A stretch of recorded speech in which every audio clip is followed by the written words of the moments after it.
রান্নার জন্য সবজি রেডি করে রাখলাম। দেখুন,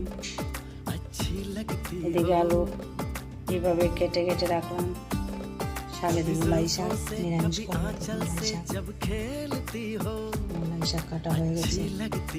লাই শাক আর কাঁচা লঙ্কা কেটে রাখলাম। আর এই লাই শাকের মধ্যে এই আলুগুলো দিয়ে রুই মাছ, রুই মাছের মধ্যে আলু বেগুন কেটে রাখলাম। এখন এইভাবে আলু বেগুন কেটে রাখলাম। আলু বেগুন দিয়ে রুই মাছ করবো। আর এদিকে মাছের ডিমগুলো সিদ্ধ করে রেখেছি। ফ্রিজে 2-3 দিন হয়ে গেছে, তাই আজকে বের করলাম। পেঁয়াজ একটু বেশি দিয়ে ভাজি করে নেব। পর্যন্ত আমার রান্না বান্না হবে আজকে। আমি পেঁয়াজও কুচি করে কেটে রাখলাম। তো আমার এই আয়োজনটা কেমন হয়েছে, লাইক সাবস্ক্রাইব করে আমার পাশে থাকবেন। আমার ভিডিওটা কেমন লাগছে আমাকে জানাবেন।